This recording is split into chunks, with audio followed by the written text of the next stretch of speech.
Okay, welcome to today's lesson. Today's lesson is going to be about make phrasal verbs.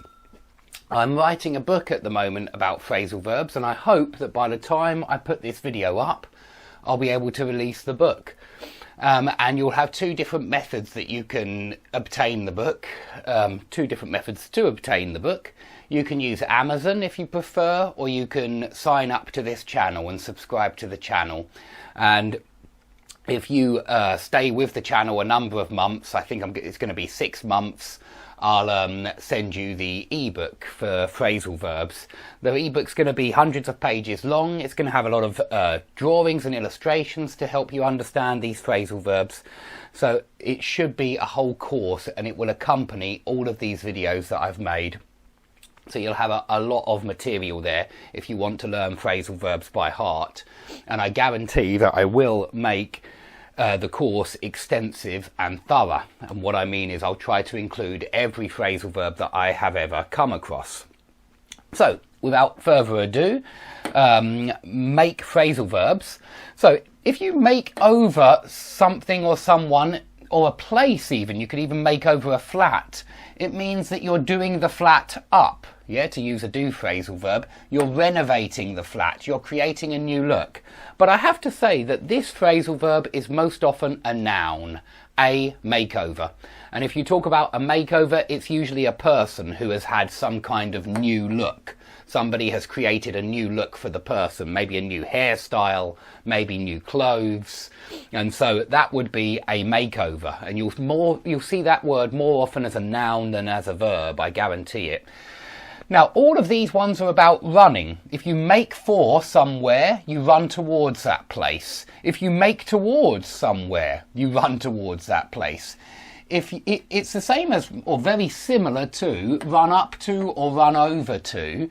You should remember all of these up to and over to phrasal verbs. Walk over to, run over to, dash over to, shoot over to. There are millions of them where you can get a verb, add up to or over to, and it means approach in some kind of way.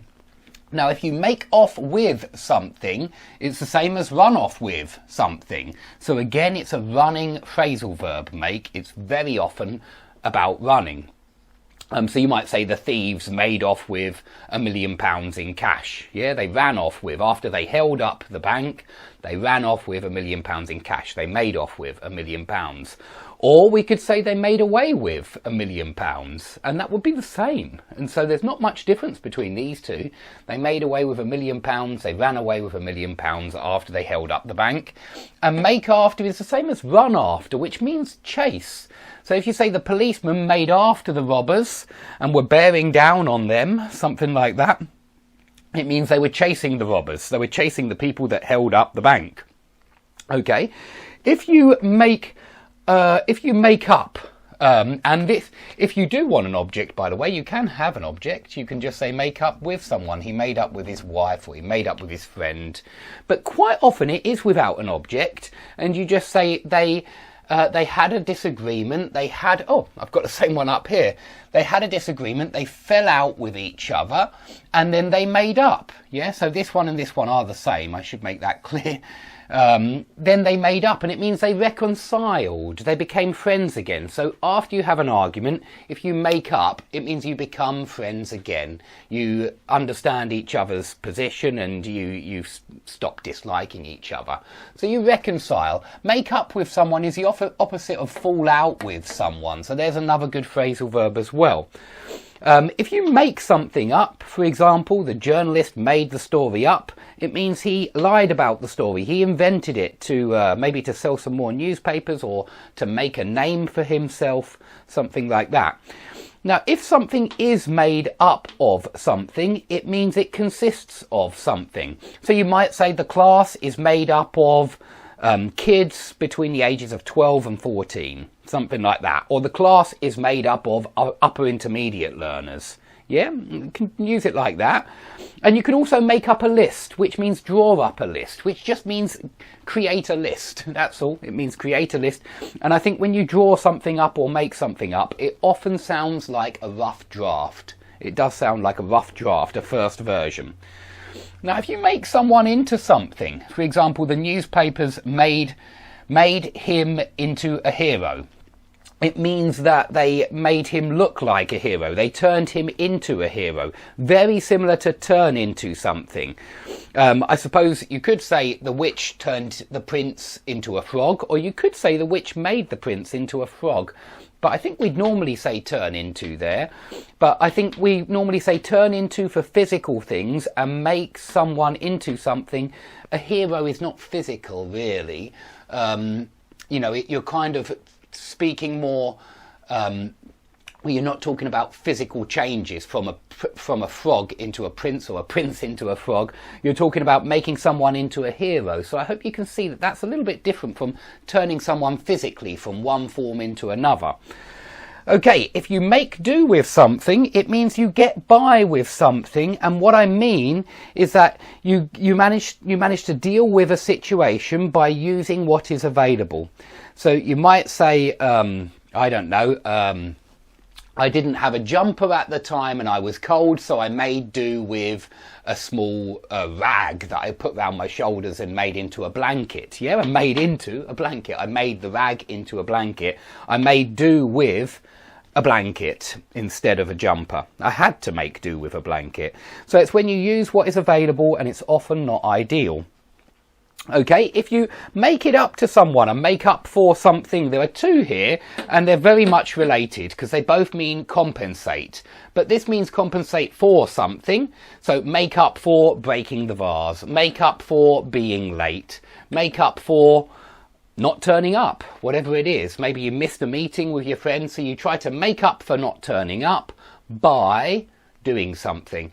And so this is the second one. Make it up to someone by. This is when you say who you're going to compensate. So I made it up to my friend by buying him a drink, or I don't know, buying him a meal, whatever it is. But you compensate someone by doing something, and you compensate for your crime, your sin, your mistake. So you compensate for something. Now, make out has a number of different meanings. It could mean assert. He made someone out to be. So he claimed that someone was like this. So you might say he made me out to be a hero. He made me into a hero. And that would be very similar to make someone into, make someone out to be. It means you claim that someone is like this.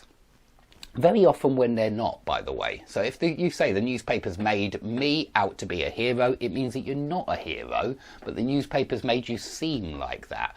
So it's an assertion, but it's a dubious assertion, a doubtful assertion. Dubiously assert.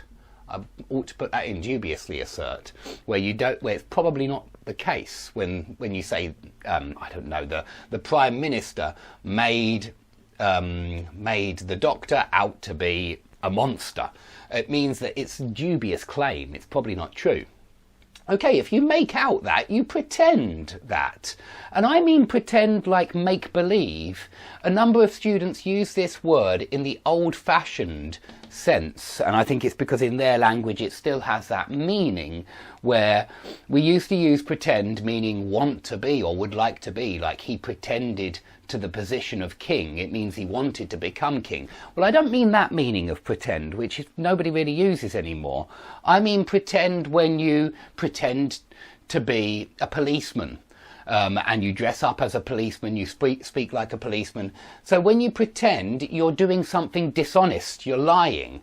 And make out that you're lying in some kind of way. So there is a connection here to make something up, lie or invent. But you make out that something happened, you pretend that something happened. Now, make something out, it means perceive and comprehend. So if you say, I couldn't make out his handwriting, it means I couldn't understand his handwriting. It was so terrible that I couldn't perceive what it meant. I couldn't understand what it meant. And also, one last meaning, in the States, if you make out with someone, you kiss them with tongues. In England, we never used to say this, not when I was a kid. We would never say that. We would always say, get off with. So it's another meaning of get off. Get off with it. When I was a kid, it meant kiss someone anyway, passionately. Okay, make of something. What do you make of the new Prime Minister? What do you make of what you read in the newspaper yesterday? It means what do you think of the new Prime Minister? It means what's your opinion? And it's very common, this one, make of. And I think it's very similar to when you say think of, which is opinion, but think about, which is plan, which is not similar to make of. Think about is plan, and think of is opinion. Yeah, what do you think about going on holiday next year? It means what are your plans? But what do you think of my new shoes? What do you make of my new shoes? It means opinion. And I also want you to compare hear of and hear about. Because if somebody says, have you heard of Mozart? It's very different from have you heard about Mozart? Hear about, it means heard the news. Hear of, it means have you ever heard this name in your life? So I'm sure you've all heard of Mozart, but I don't suppose any of you have heard about Mozart, because I don't suppose there's any news about Mozart in the in the news at the moment. So do compare hear of, hear about, think of, think about, and think about make of as well, which is opinion. Okay, I think that's all for today, because we've already done make up with someone, and fall out with someone. So there your make phrasal verbs. There will be lots of exercises on this in my ebook, and there'll also be lots of exercises about these phrasal verbs in my TV show lessons, which are also going to be available if you join this channel. But I'm going to work on that. I'm going to make the channel available for subscriptions very soon. And if you subscribe every month, you will get a nice ebook with plenty of lessons, vocabulary, grammar, comprehension exercises for TV shows, so that you can study, revise, brush up on your phrasal verbs in the comfort of your own home, watching your favourite TV shows. Okay, that's all for today. Please subscribe, like, blah, blah, blah, and I'll hope to see you all soon.